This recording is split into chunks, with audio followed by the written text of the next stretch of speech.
the birthplace of the Bohemian Revolution, from Coworth 591 Studios. This is the Steve Brown Arts Center Podcast Network with producer Blake Tempus and co-host Dale Rueber.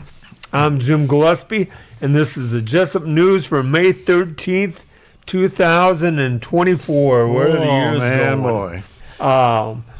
We're going to talk tonight about the bear and the man with Amanda Stoinich, our special guest. Dale's got graduation advice for a special graduate. We're going to talk about Northeast Iowa a little bit, and I'm going to take a quiz. It's National Educator Day. National Teacher Day. National Education Teacher is Day. a month. It is the month in November. That's right. But today was Teacher Appreciation Day. Teacher Appreciation Day. Thank you. That's all right. And we're going to talk about Farmers Day and Littleton Free Watermelon Day. We're going to give you the Jesup News and going to catch you up on the Steve Brown Arts Center news as well. So remember, the Steve Brown Arts Center is a 501c3 nonprofit organization that has a vision for artists young and old alike to have the opportunity to better themselves while helping to build the skills of those around them. The long-range vision is to house a rural artist residency program for professional and emerging artists in all areas of the arts and the humanities. Artists will be offered accommodations and studio space in exchange for a contribution of labor and maintenance and buildings and grounds. We are sponsored as always by Reyes Concrete, the Littleton Lounge, and Littleton Chatham Historical Society, as well as Laces and Joe and Judy Olson. Please support our sponsors. So Dale, I want to ask you what you remember from your youth a little bit. Okay. Only the good things. I remember the good things. I can remember these days and remember I was born in the 60s. Mm-hmm. So Were you really? I was born in 61. The day Kennedy was sworn into office. Okay. January 20th, Okay. 1961. But here are some things I did in my youth. I stood in the front seat of the car as Mom and Dad were driving. Yep. I can remember that. I can remember Mom or Dad reaching over and grabbing me with the arm as they stopped. Put the brakes on. Oh, yeah. Yep. I can remember boy toys, like dump trucks and Tractor, farm stuff. Did you do farm? Little farm? Yeah. Farm stuff. In the sandbox? Sandbox, Yeah. things like that. I walked to school rather than Mom or Dad driving me to school. Yep. Our family sat for meals rather than... And there was no TV. And there was no TV, radio no. going while you had your meals. So. That's right. I drank from a hose. I was a latchkey kid. Oh, we never locked our doors. Yeah, there you go. But I mean, you know what I mean. By Yeah, I that. understand. Yeah. Okay. I think there was one key to our house. My mother had it in her purse, and if we were gone for extended time, she would lock the door, which a kick from a fourth grader would have kicked it open. But I think there was just that, and it was the big key, you know. Right. It was the big long key with a circle at the end and the thing. So, okay. No, we had that. I remember there was my fifth and sixth grade year. My dad drove trucks, so he was gone during the week, and my mother worked from 3 o'clock until 11 o'clock. So I would come home and no one was home. And I've talked about this before. The mothers of the neighborhood raised me those 2 years. I could eat 2 or 3 suppers at a.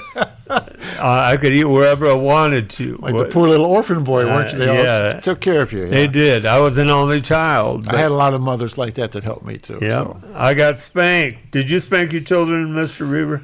No, I don't think I ever spanked any of them. Never spanked. No. My dad got me twice though. He did. Yes, and I deserved it both times. Yep. But it wasn't just a spanking; it was a wham, wham, wham kind of thing. Right. It was. You were sorry that you had ever done it. Yep. I can remember Mom told me never to go in the street, and one day I took my trike out in the street, And the next thing I remember, I had an arm in the air, and I thought, why is my arm in the air? And I looked up, and Mom had me by the arm, and her other hand was spanking me. Yeah. No, that was all the way back to the house, and nobody called the police, did they? No, they didn't. She's got it this time. I haven't went in the streets since, Dale. I played outside on my own. Yeah. Today people are frightened to let their children play outside on their own. We had community parenting. Didn't wear seatbelts in the 60s. Our car did not have seatbelts. Right? Didn't bike with a helmet. I was left at baseball games or softball games or football games on my own. Mm-hmm. Boys were told they didn't cry. This got into the 70s and early 80s, but I can remember the first year I went to college, I hitchhiked home twice. Rarely do people hitchhike anymore. Yeah, I don't think I ever hitchhiked. I can remember driving to the store and Mom giving me money and going in and buying her cigarettes. Yeah. Then giving them to me. Well, sure. She probably was a good customer. They were good. Yeah. So. I can remember the Still boy's sister, Barb Still, ironing her hair to straighten it. Mm-hmm. I can remember Mrs. Robinson, Melba Robinson, my second grade teacher, when I was talking and she didn't want me to talk, she would walk around. Our desks were in a square in the room, and she'd get behind me, and Melba was about 4'11", but if she'd get a hold of your ear, she could stand me up. I can still remember Melba grabbing me by the ear. Yep. And Mom saying, well, did you deserve it? Well, you told your mother? I wouldn't have said anything to my mother if I got punished at school. I hope that was the end of it. So I can remember Silly Putty. And I think I probably was a grown man before that came out. So I remember my kids playing with Silly Putty. And I can remember AM radio, driving around on Friday nights, listening to WLS in Chicago. In Chicago, yeah. Yeah. There was a station in Little Rock, Arkansas we listened to often, too. Yeah, what was that? I cannot remember. Yeah, I remember. But they played Louie Louie and those kind of songs for us. And so, and root beer stand, you get a nickel root beer or a dime root beer if you were really flushed. Oh, yeah. Yeah. Our neighborhood ran the root beer stand, and we ran the swimming pool. So that was growing up. So growing up has changed. But Dale would. I want to say once that you mentioned community parenting, and a good friend of mine, Tony Wingert, and I were watching Mavericks, and we learned poker. And so he had a jar of pennies, and so we divided them up, and we're playing poker in the kitchen. And his mom gets home and walks in and sees us playing poker for money. And so she sits us down, or she says, did you know that down at the gas station, some high school kids have lost lots of money in these poker games? That was quite a scandal in the town. We had not heard about it. So she starts in about the evils of gambling, and so I start moseying out. And she, no, Dale, you sit right down here. You listen to this too. So we both got the lecture. So that was community parenting. Yeah, I can remember we had a neighbor guy that left his wife.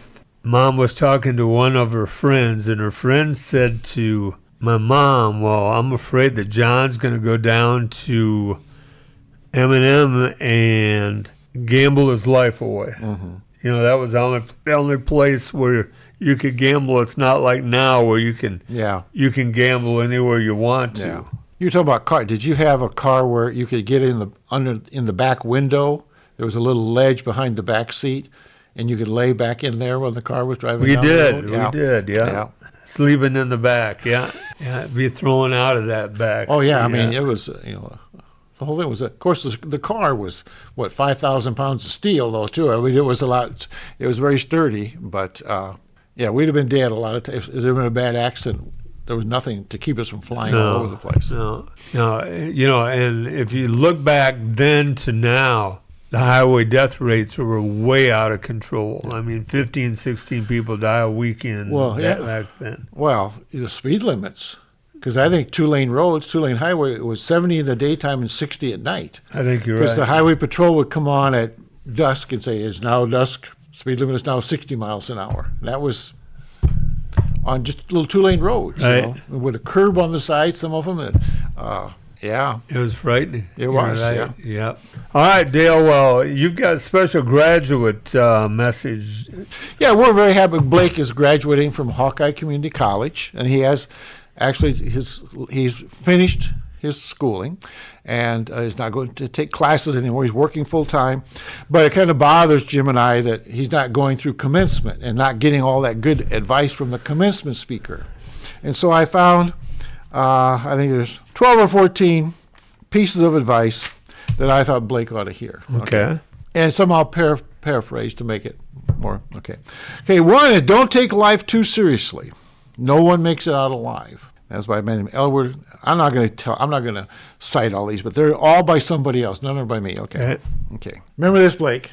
You remember? Listening.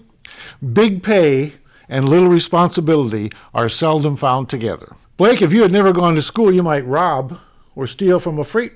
But now that you have an education, you might steal the whole railroad. Did you get that? I got it. All right. Yeah. At graduation, you get to wear a cap and a gown, but it's also a good idea to wear something underneath it. That is a good idea. That's a good idea. Every year, many, many stupid people graduate from college, and if they can do it, so can you. He didn't like that. Okay. Minds are like parachutes. They only function when open. Remember, when it comes to applying for jobs, books are judged by their cover. Mm-hmm. Did you dress up for interviews? And I did. Yeah, I did too. This is what Muhammad Ali said. If they can make penicillin out of moldy bread, they can sure make something out of you, Blake. There you go. Yeah. Just remember, Blake, from now on, you will never have more energy or enthusiasm or hair or brain cells than you have today. Right now. It's all downhill from here on out. You and I, Dale, will never be as good looking as we are right at this minute. And that is really scary, isn't it? That's a frightening thing. Okay. Where do you find the key to success, Jim? It's under the alarm clock. Under the You got to get out of bed. Yep. Okay. Dance like nobody's watching because they're not watching. They are all too busy checking their phones. If at first you don't succeed, find out if the loser gets anything. The best advice I can give anybody about going out into the world is don't do it. I've been out there and it is a mess. And this one, I bet you know who said this. If you don't know where you are going, you might wind up someplace else. There you go. Who said that? Yogi Berra. Yogi Berra. Yeah. That's right. Okay. He gets credit for that. Yes, he does, yeah. Yeah. So. Yeah.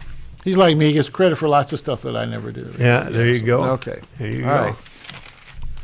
All right. Well, is that it? Yeah, I didn't say they were funny or anything. I just said they were pieces of advice, and maybe Blake cut this out of the podcast. We have a 10-minute show. All right, go ahead. This is the Steve Brown Art Center Podcast Network, and we're back, and we're here with Amanda Stoinich. Yep. Amanda, welcome. Thank you. Amanda, I know you came from Alaska. How did you end up in Iowa from Alaska? Well, my mom was born here. My grandma was born here. And my mom just decided to go home one day. My dad stayed in Alaska, so, I mean, we kind of bounced back and forth. I did anyway. And I think I kind of, set my roots down here when I was like 14. So where in Alaska did you live? I lived in Juneau. So it's kind of like if you look at Alaska, that little tail that goes this way towards California. It's in one of those areas. It's actually one of the largest rainforests in the world, but it's not tropical. So Yeah, Right. I used to teach that. Yeah. Yeah. But Juneau, you get there by plane or by boat. That's all, right? There's no roads out of it. Exactly. And they just shut down the ferry systems too. So did they really? It's very difficult to get there. Okay, because I went up on the Bellingham ferry, the Yeah. inland ferry, when I went, and we went by Juneau. We didn't stop there.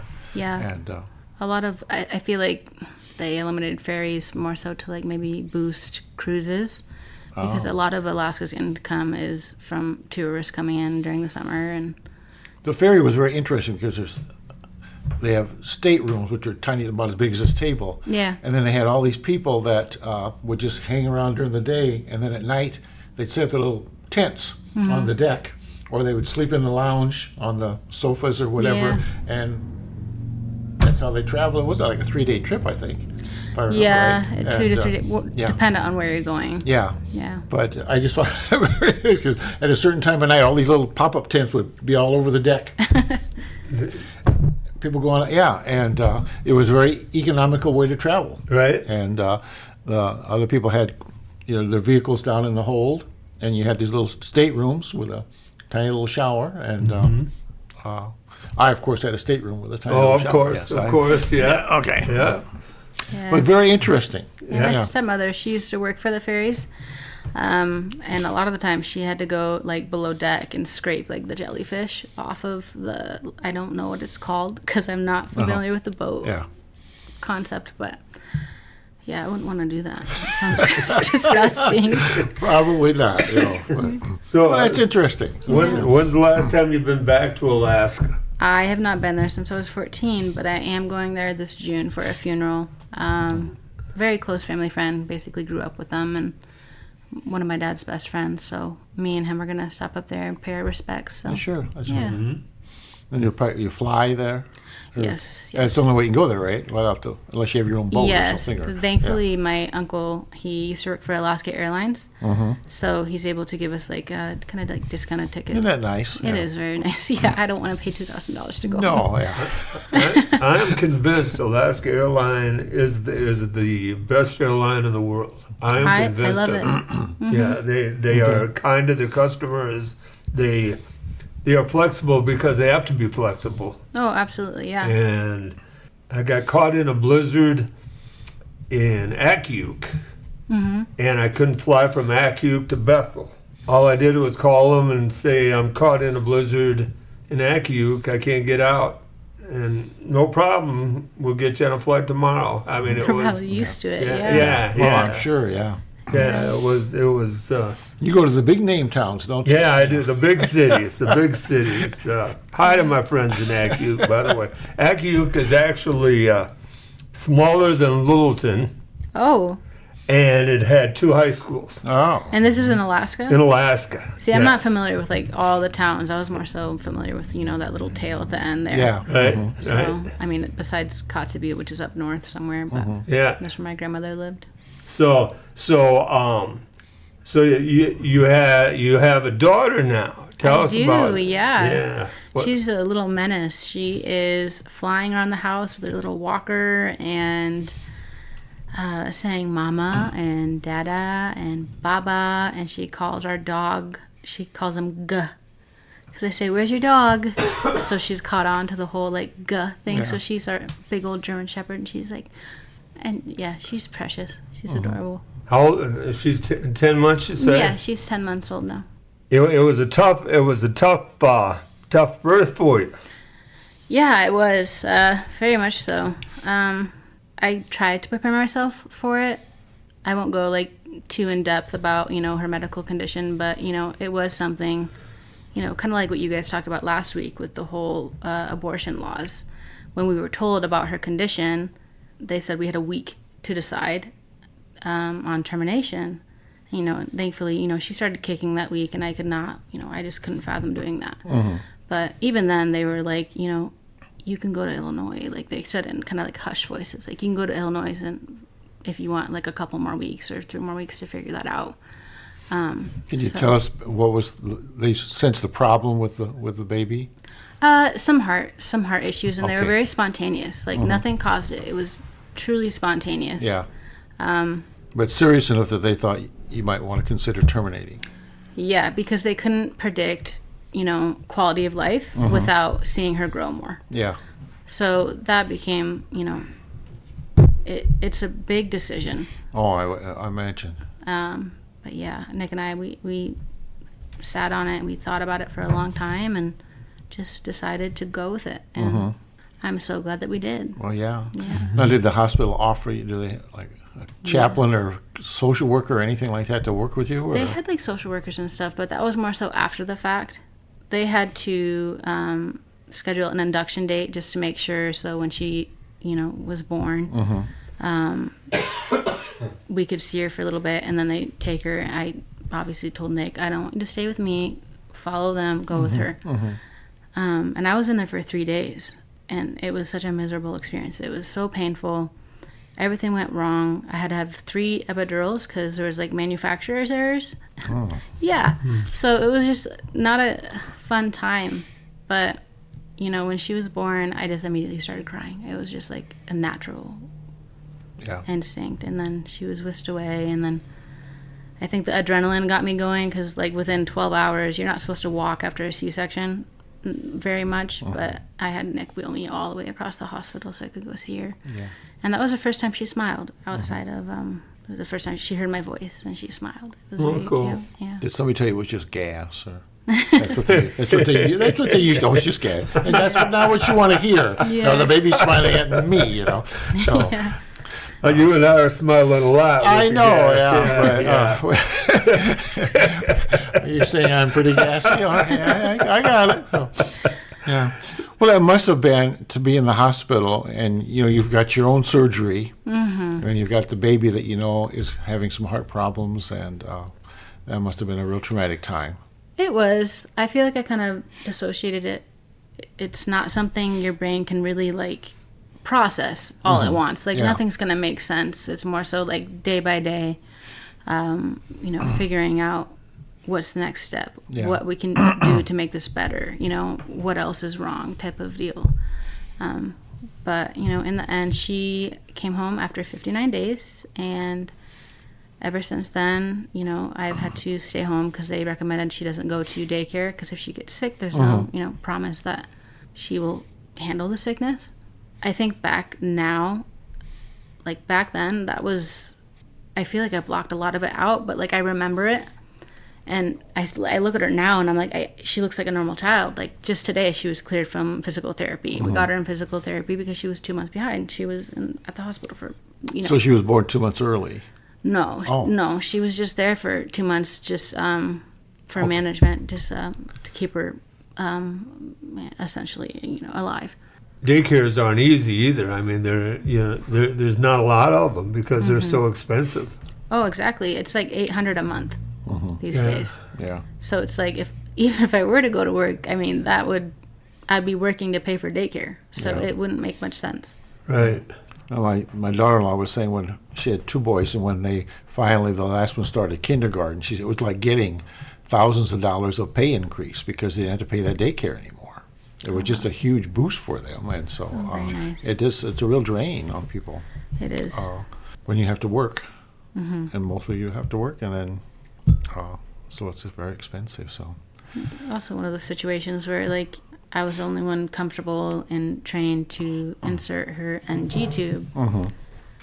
So I mean I can't just pick up and leave work if she has that yanked out. Kids get handsy. They're gonna pull up their face, and it happened. I mean, and fixed it, and we just went on with it. So are you getting any like visiting nurses or anybody coming in to help, or respite care or anything like that? She has a home care nurse that comes once a week just to check her vitals, her weight, make sure she's, you know, still doing okay. Yeah. If I have any concerns, I can let her know. But respite, I don't really want to leave her alone with a stranger. Yeah. I'm so bonded to her. I mean, we've been together since, she was in my stomach, so it's kind of... Well, someday they will find a close relative sometimes that can do respite or whatever. There's, I don't know. Yeah. My kids that have these problems in Polk County, and I think maybe they have a lot more services there than maybe we do around here. I don't know. But there's stuff that's available that should be available to help, kids like you that have this problem, because that's too much for one person to do. It was, but I just...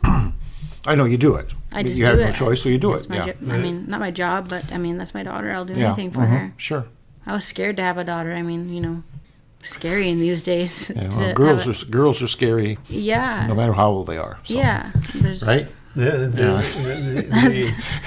Attitude, and then even with vulnerable wise. Walking down the street alone, in comparison to a man, it's a big difference. Oh, there's no doubt. We are, although the misogyny in our culture has, at least above board, gotten better. It's below. It's still an issue. Oh, absolutely. Below ground. You messaged me a story about the bear and the man, I believe is what you called it in the story. Yeah. Okay. So I guess I'll lead it this way. You don't have any children, do you? No. Do you have a daughter? Yeah, I have 2 daughters and 1 son. Okay. So I have 1 granddaughter and 6 grandsons. So I'll ask you this: if you were in the middle of a forest, or rather, your daughter or your granddaughters, they're alone. Okay, and they come across a bear or a strange man. Which would you rather them face? Oh, you probably won't help me with it. Boy, that's a very hard question, isn't it? It is, yeah. Yeah. Well, I guess I would hope that just because a man is a strange man, that doesn't necessarily mean he's dangerous, and so I guess I would go with that. I hope that they would meet the man rather than the bear. Fair. Because the man you can reason with, talk to, whereas the bear, if the bear wants you, that's all the bear knows. And so I guess I would go, hopefully, that the person would be a good person and help them. A lot of women are choosing the bear on social media, multiple platforms. They're choosing the bear, and their reasoning are, the bear is either going to kill you or leave you alone. Meanwhile, a man has 1,000 different things he could do to you. Oh, yeah. And you're in the middle of the woods. I mean, you can't scream for help, and there's just certain situations where I would rather choose life or death over, these countless possibilities of what this man could do to me. Sure. So it is. So I haven't. Before you sent it to me, I hadn't seen that. Had you looked into it though after I sent it to you? I mean, I have a little bit. I read about in India those 4 men. Yeah, that article I sent you. Yeah. They went onto a conservation site, and they found a monitor lizard, and they assaulted it and continued to. All 5 of them did, and then a lizard. Yep, a monitor lizard, so Okay. a protected species on a conservation. Okay. And they sexually assaulted it, all 5 of them, and then they proceeded to cook, and they're all caught and have to do some time. So, I mean, that's great, but it's just the principle twisted, if you ask me. I think if you'd ask anybody. I would think so, yeah. Yeah, it's bizarre. It's bizarre. I mean, it is. You don't hear a lot about that. You hear small stories, about that, but it's like pedophilia in our culture or anything like that. People don't want to talk about that. Yeah, exactly. But so you're seeing this, so there's a large percentage of women that would be more afraid of the man than they would of the bear. Yeah. And me, maybe I'm biased. I'm from Alaska. I see a bear, I know what to do. Sure. I mean, I scream or lay on the ground and play dead. But a grizzly bear, I'm not so acquainted with. I don't know what would happen, but I would still choose the bear. Just with my personal experiences, I won't get into the deep, nitty-gritty details of those, but I definitely would choose the bear. Yeah. I actually have my godmother's cousin. He was mauled by a bear, and he did an interview while he's at the hospital in his hospital bed, and he's talking about, you see his friend in the background. His friend is actually the one who saved him. He shot the bear off of this guy. The guy was just so relaxed, and he didn't blame the bear. He just basically said, she was protecting her cubs, and she knew what she was doing, but ultimately, I mean, it was his life or hers, and, the friend had to shoot the bear. Yeah. They did relocate the cubs. The cubs were 3 years old, so they relocated them, so they're fine too. Mm-hmm. Well, I'm just thinking of the men that I know, and as far as I know, I could trust them all. It just seems for men to have that bad a reputation there must be a lot of bad stuff going on out there someplace. But then again, if you're a good man, you're going to associate yourself with good men. You're not going to, hang out with creeps. You know what I mean? I suppose, yeah. So, it doesn't matter how you see this. As a educator for years, males are sexist in a lot of ways. Well, yeah, that's. There's no doubt about it. But it's better now than it was like when we were kids. I think. Yes, yes. It is. Yeah. It is. Mm-hmm. I mean, divorce, for example, was taboo. Mm-hmm. When growing up, I had a friend named Corey, and his mom and dad got a divorce, and it was like the scandal of a town the size of Independence. Yeah. Small town talk. Yeah. I mean, that was the only divorce I knew of growing up. I remember being with my mother at downtown Lowell, and she stopped and was talking with this woman, and I'm impatient to go because, but finally she leaves, and I asked her, who was that woman? Well, that was Uncle Johnny's first wife. Well, I didn't know Uncle Johnny had a first wife. Had never been mentioned. Uncle Johnny was married to Emma and had kids and everything, but he and this woman had been married and were divorced, and that was the only person I knew in my family that had ever been divorced. And so there probably some that should have gotten a divorce, but they just didn't do it in those days. Like, you stuck it out. My Grammy actually divorced my grandpa due to some, DV issues. Sure. And she just packed up and went to Alaska. So, I mean, that was not common, like you said, in those times. No, so I look up to my grandma immensely. So. Very brave thing to do. Yeah, she was. Especially to go to Alaska, and that was X number of years ago when it wasn't nearly as. Now Alaska is getting more and more. She was a juvenile probation juvenile probation officer in Kotzebue, Alaska, and kind of brought the awareness of AFS to the community there, because a lot of the parents would drink while they were pregnant. They would drink Listerine. They would boil. Just any way to, get drunk, quite frankly.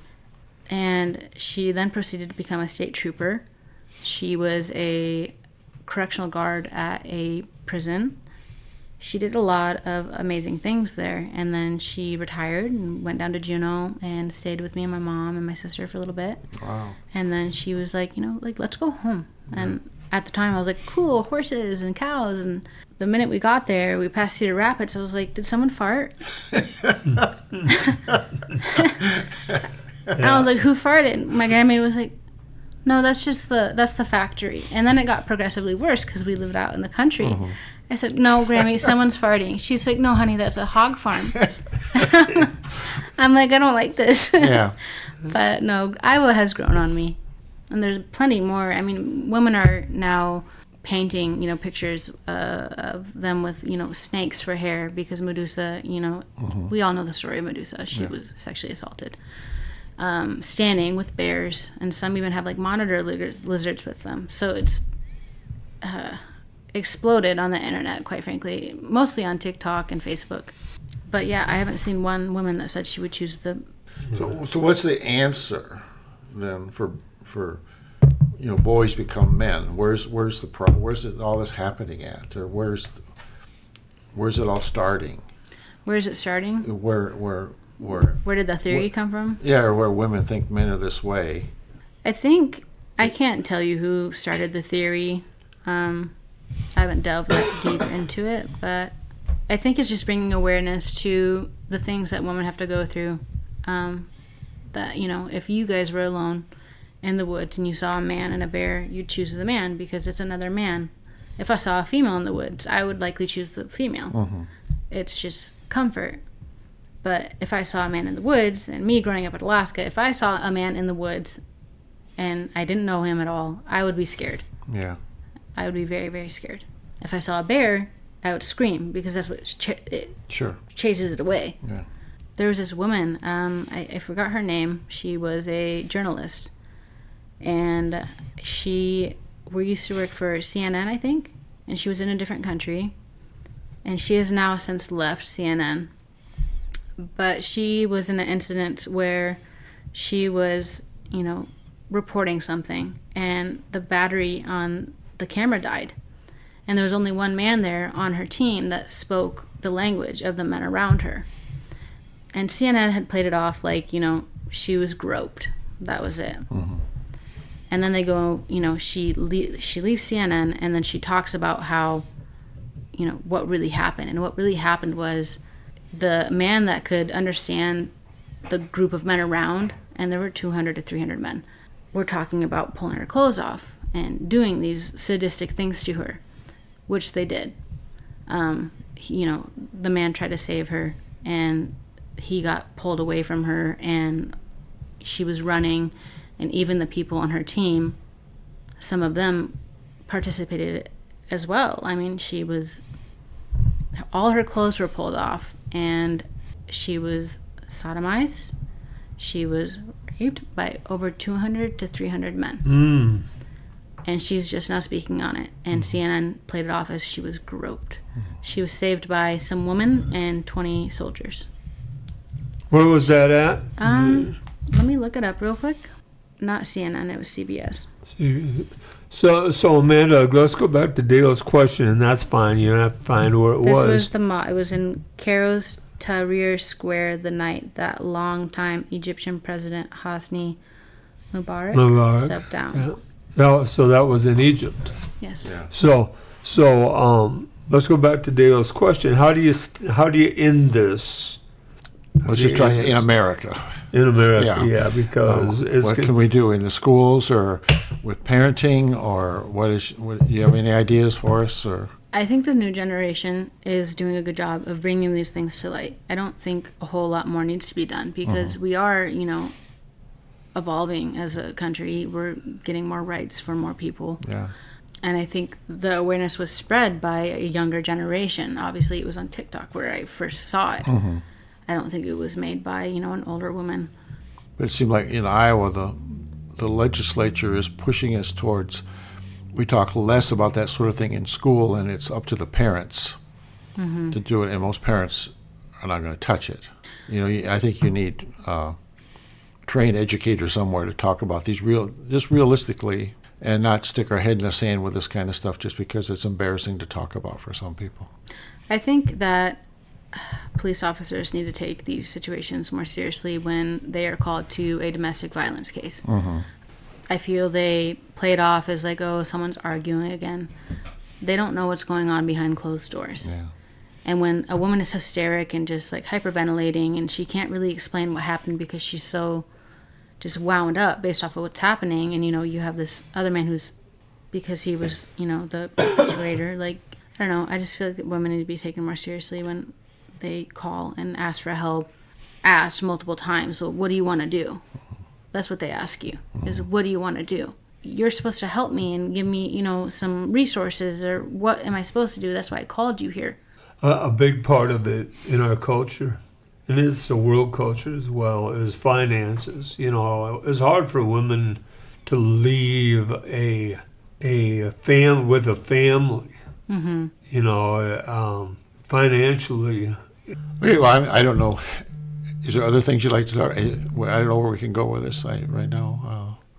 I don't know. No, not that I'm aware of. All right. Well, thank you so much for coming in and talking about that, and glad to hear that Aurora is getting better. Yeah. She's doing great. She'll be going to Jesup too. So. Oh, really? Oh, good. We'll come out of retirement, won't we? So There you go. We can work with her. So. Yeah. That's awesome. Well, thanks, Amanda. Absolutely. Thank you very Thanks for much. having me. Yeah. All right. Okay. All right. Well, this is the Steve Brown Arts Center Podcast Network. From White's Funeral Home, there are two obituaries. The first one is for Tom Delagardelle from Gilbertville. Tom died at the age of 88 years old, Saturday, May 4th, at his home while surrounded by his family. Tom was born on May 20th, 1935 on the family farm in Fox Township of rural Blackhawk County, the son of Frank Xavier Delagardelle and Marianne Nye Delagardelle. He graduated from Immaculate Conception High School. Was that still open when you came, Dale? Fairbank. Yeah, because there was Fairbank IC, and there was Independent St. John's, and Old Wine Sacred Heart. All three of them were going when I was in school. Okay. In 1953, May 28th, 1956, he was united in marriage to Shirley Mary Shears in Gilbertville. Tom was a farmer most of his life and had worked at the locker. worked at Youngblood Construction early years of adulthood. He also worked many years at the Gilbertville Locker. He and Shirley moved off the farm to Gilbertville in 1998, but he never really completely retired. He was a lifelong member of the IC Church and a longtime member of the Catholic Order of Foresters. He was a member of the church choir and an usher. In early years, he enjoyed playing baseball for the town team, and in later years, watching his children and grandchildren participate in many sports and other activities. With Tom, it was faith, family, and farming. Tom is survived by his wife Shirley of Gilbertville, 5 sons, Terry, Leon, all of Jesup, Dwayne Delagardelle of Arlington, and Kevin Delagardelle of Raymond, Iowa. 3 daughters, Connie Treben of Waterloo, Dawn Weber of Gilbertville, and Sherry Alberts of Swisher. 21 grandchildren, 34 great-grandchildren, and 3 great-great-grandchildren. How old was this man? 88. 88. 4 brothers, Paul Delagardelle of Gilbertville, Irvin Delagardelle, Norman Delagardelle of Jesup, Clem Delagardelle of Gilbertville, and 6 sisters, Dorothy Waddle of Waterloo, Dolores Even of Gilbertville, Joan Schmidt of Jesup, Mary Schmitz of Waterloo, Wilma Mullen of LaPorte City, and Betty Youngblood of Jesup.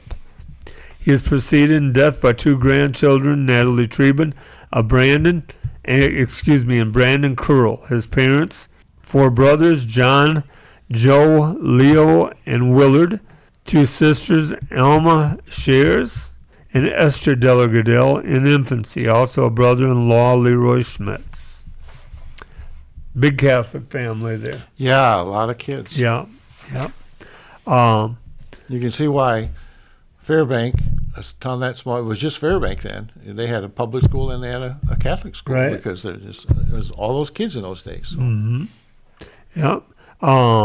Another is Norbert Delagardelle, 89 of Jesup, formerly of Dunkerton, died Friday, April 26th at Unity Point Memorial Hospital in Waterloo.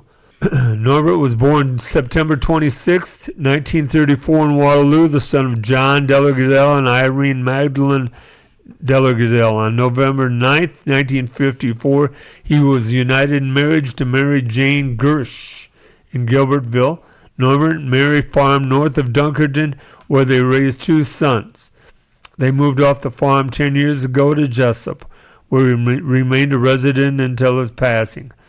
His most recent home was at the Winding Creek Meadows in Jesup, where he enjoyed many friends and acquaintances. Norbert loved farming. He enjoyed playing cards, watching baseball games, traveling to Las Vegas with his sons and daughters-in-laws, and most especially enjoyed spending time with the grandchildren and great-grandchildren.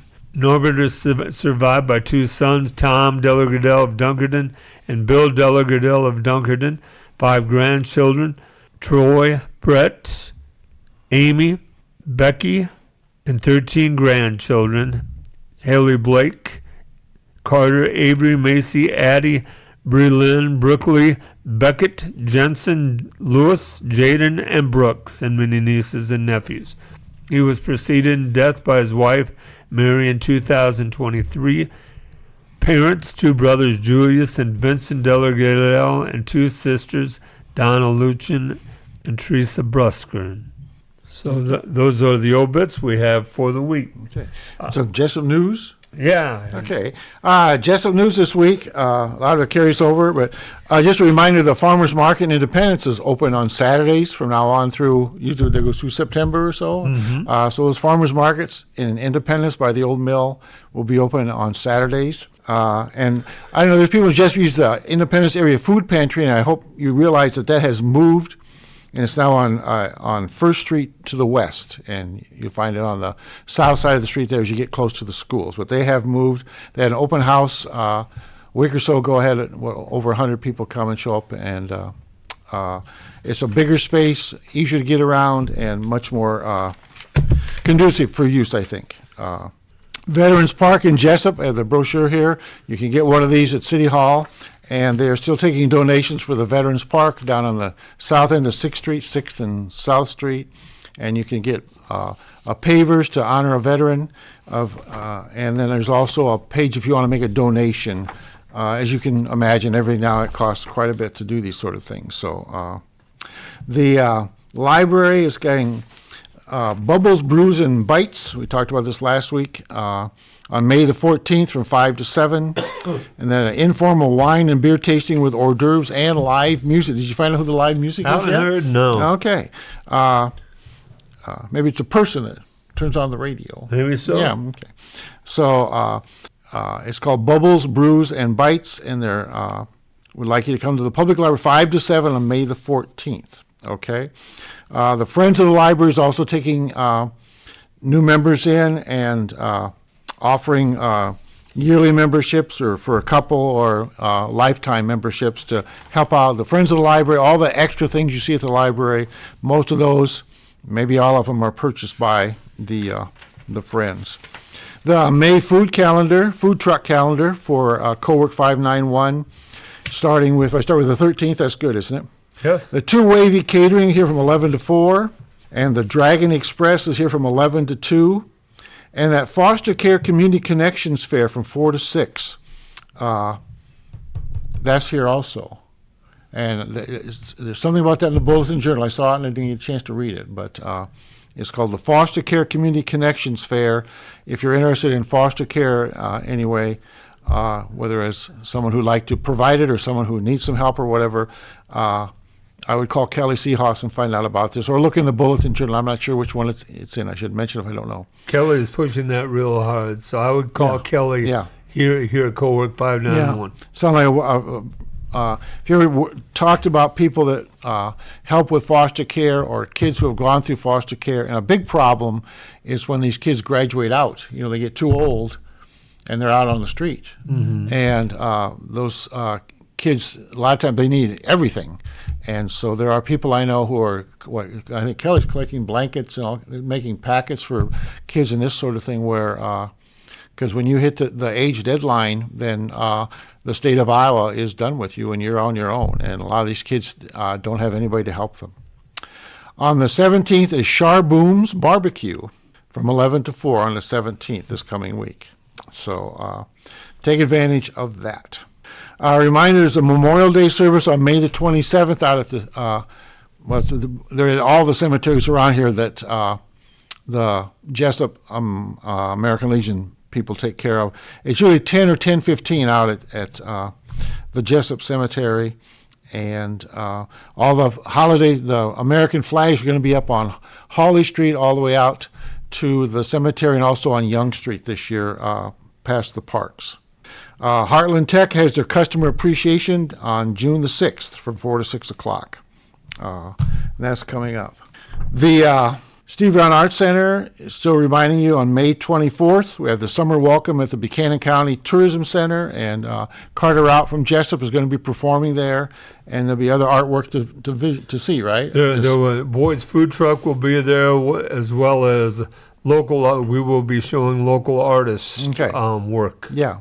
So that's May 24th, so that's coming up pretty quick.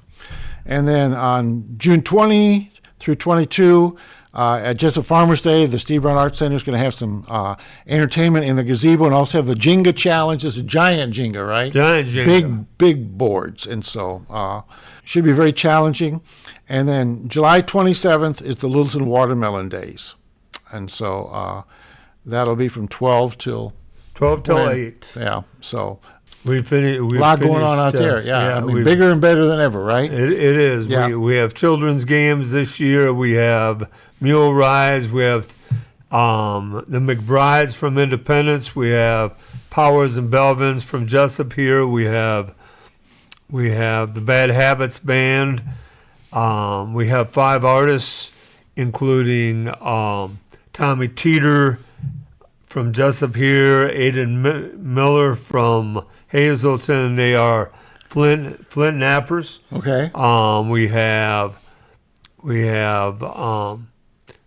3 other artists besides them, and we have Mickey D's Pizza and Lobster. Mm-hmm. We have Boyd's Food Truck, and then we have rolled ice cream again Okay. from Northeast Iowa. Yeah.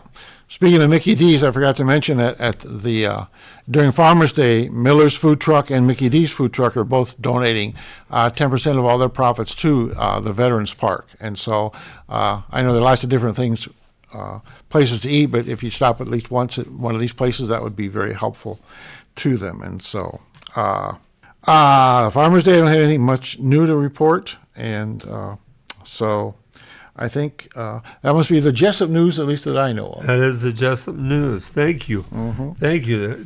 So Dale, you were going to quiz me. Yes. Before we go on, this Yeah. is the Steve Brown Arts Center Podcast Network. Okay. This is something I used to give my students All right. when we studied the Iowa roadmap. Uh-oh. And they'd have to look these towns up. But and there's 25, and I don't want to. So I just chose the 10 that I thought were the hardest. Uh-oh. And you've lived in Northeast Iowa at least 60 years, right? So you should Right. know all these. They're all Northeast Iowa. False. No, it's not that kind of test. Oh, okay. For example, I said, what Jefferson's document declared you would say that town is? In Jefferson County. No. What Jefferson's document declared? What I'm town confused. is that? Okay. Jefferson's document declared independence. Oh. So that's the town. So you were looking for the town. Oh, I see. Okay, I got you now. I'll do another easy one. A family name. The family name of Chuck and Fritz. Keys. Nope. It's a town in Northeast Iowa. I have a feeling You're killing me. you're not going to do well. I'm not. Huh? Chuck and Fritz. Yeah. Chuck and Fritz. The family name. You've been there many times in your life. Chuck and Fritz. Yeah. Frederick and Charles. City. Charles City. No. No. That's Olwine. The main drag is Frederick Olwine, and This You're is not gonna- tough. you're not gonna do it. poorly. okay. How about he found a doc? I'm not even getting to the hard ones yet. He found a doctor in Africa. Who is that? Dr. Livingston. Yeah, but who found him? Oh my gosh, I can't remember. Who found Dr. Livingston? Dr. Livingston didn't want to be found. I can't remember. It was Stanley. Stanley, Iowa. Okay. Gosh, All right. this is so good. No, it's not very good. Maybe I should I should struggling. have marked the 10 easiest ones on here, but okay, here we go. Tough. You got to think. The 15th letter was in the marathon. The 15th letter, A, B, C, D, E, F, G, H, I, J, K, P. No. The 15th, you went 16. Oh, was in a marathon. okay. O, ran. Oh, Oren. There you go. Oren. See there? All right. You got it. Okay. An opening in an enclosure at 270 degrees. An opening in an enclosure. At 270 degrees. So 270 degrees is what direction? Figure north is 0. Yeah. An opening. In an enclosure at 270 degrees. An opening in an enclosure would be called a... Dale, you're killing me here. Okay. Give up? I give up. Okay. An opening in an enclosure is a gate. Westgate. And 270 degrees is to the west. So it's Westgate. Westgate. Okay. You missed Okay. that one. You're 1 for 2. I started to point at it. Okay. Okay. A lending institution that treats all equally. A credit union, a bank, union. A lending institution that treats all equally. A lending institution, bank, That treats all equally. communists, socialists. What are they? It's Fairbank. A Fairbank. Ah, I still don't think you have this. Okay. I got it. You'll never get this one. But a TV servant weighs 909.1 kilograms. TV servant. So who's the most famous TV servant you ever saw at a TV show? Maybe it's past your time. Who is it? Hazel. Hazel. Sure. 909.1 kilograms would be a ton. Hazelton. Okay. Okay, you taught a location of the unknown's tomb. Well, is that in location of the unknown tomb? Unknown's I can't tomb. remember if that's in Washington or is that in Virginia. But Arlington? Yeah, Arlington. Yeah. Okay. That was good. Okay, I guess again, the United States Marine Corps went to these shores. Shores of Tripoli. Okay, Tripoli. Okay, all right, you'll never get this one. One who helps an antlered animal. A taxidermy. An antlered animal. A vet. One who helps an antlered animal. Antlered animal. Oh.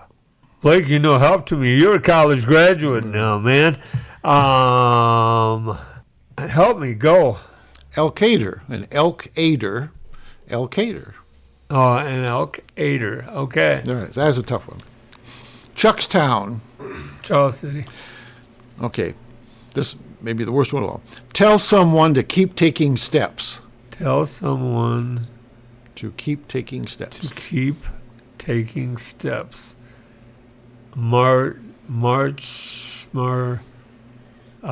Sergeant, you got me. Well, walk on. Walk on. Wow, those are tough. They are, aren't they? Yeah. Yes. Okay. And last one, the first president's helper without Los Angeles. Vice. The first president's helper without Los Angeles. The first president's helper. God, who was Washington's vice president? It's not the vice president. It's before The first president's helper. the first president's helper without Los Angeles. Go. Fayette. Fayette. Without L.A. Wow. All right. I did terrible. 2 out of 10. Yeah, it was. 2 out of 10. Blake's so embarrassed he can't speak. He's just in, That is good. That is very good. Just another thing I found in my folder that I'm going through. Yeah. This is the Steve Brown Arts Center Podcast Network. Don't forget, support our sponsors, the Independence Bulletin Journal, Derek's Repair LLC, Keith Bickert, Jacobson Fabrication Repair, Even Events and Rentals, Thomas James LLC, Boyd's Food Truck, Mickey D's Pizza and Lobster, Dream Chaser Acres, Bobby Leach and the Farm Bureau Financial Services, M&M Bakeries in Lawrence, Kansas. By the way, M&M's Bakery just got the camera to our new intern, our photographer, Allie Borjardin. Okay. And she's going to be down and get photos of us. So I'll have to get to my hairstylist that week before. Okay. There's nothing she can take a picture of yet except us. Is that right? She'll be at all the events. Okay. All right. Well, Yeah. Innovative Wealth Management and Co-work 591. So thanks to those.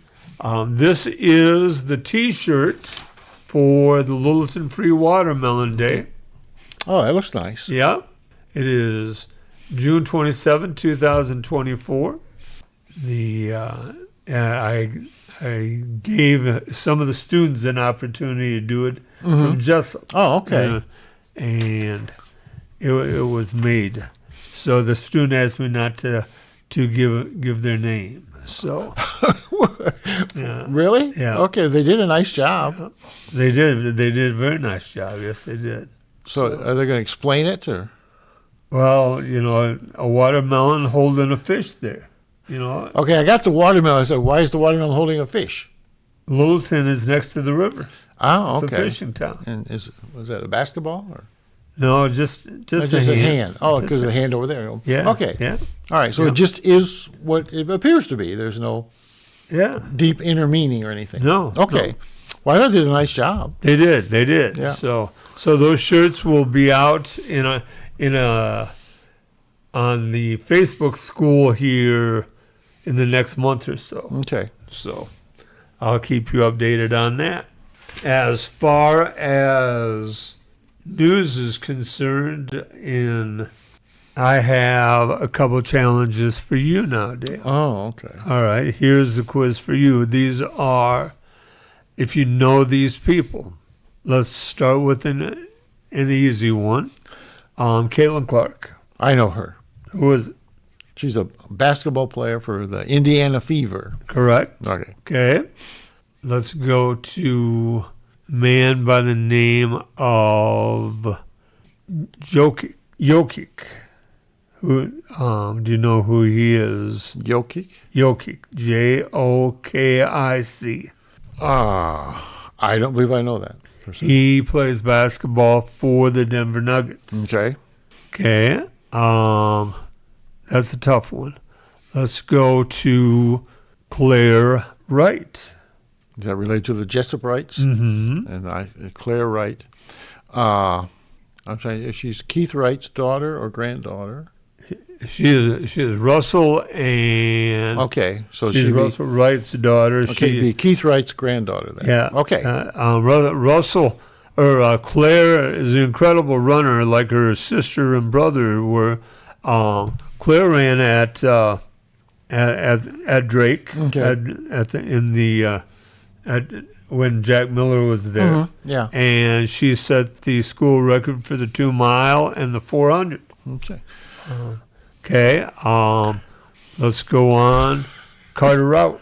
I know Carter Rout. Carter Rout is a performer. He plays piano, he sings, plays guitar, helps out at church a lot, has a girlfriend.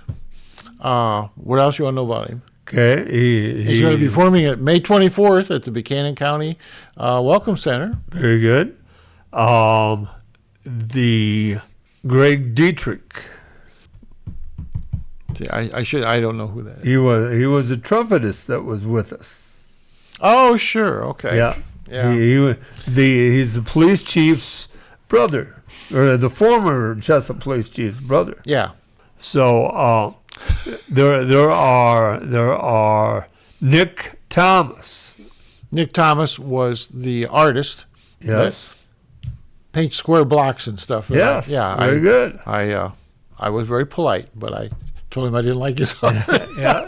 There you go. The Karma Schmidt. These are all I know.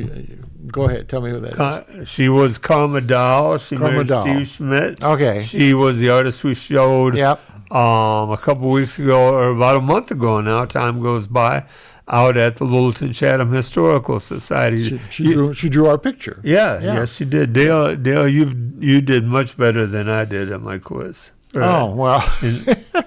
My short-term memory is, and I'm remembering names is hard too, like people I've just met. Mm-hmm. The one I remember, I guess, the best is Mike Farrell. Right. Because he always said, Mike Farrell, like the MASH actors. Oh, yeah, so that made a connection, see. Right. These others haven't made a connection. And Rachel, I should have known Rachel. But, yeah, no. Memory's a tricky thing, isn't it? It is. Yeah. It is the challenge that we have as we get older. We know more people, but we know more people. Yeah. And we don't see the people that we used to see. I'm so fortunate to see many. We had supper just before we went on air, and we got pizza from Joe's Pizza, and there were five of my former students down there were talking. Isn't that nice? Yeah. I think I could name all five of them, but it is, we live in a community. We live in a community settled by 5, maybe 6 tribes. When you think about it, as was apparent when we talked about the obituaries. Tonight, we had 2 Delegadels that passed away. We have a community of Delegadels. We have a community of Youngbloods. We have a community of Evans. We have a community of Webers. And we have a community of Schmidts. Yep. It is, and then you have a smaller community of Donnellys, that are. Yeah. Speaking of Schmitz, there's a girl named Jill Schmitz. Well, she's a lady. She lives in West Des Moines, and she has been, my granddaughter is in Dance Without Limits. It's an organization that helps kids that would not be able to enjoy dance. And so Jill has been Grace's volunteer since Grace was in there. So more than 10 years.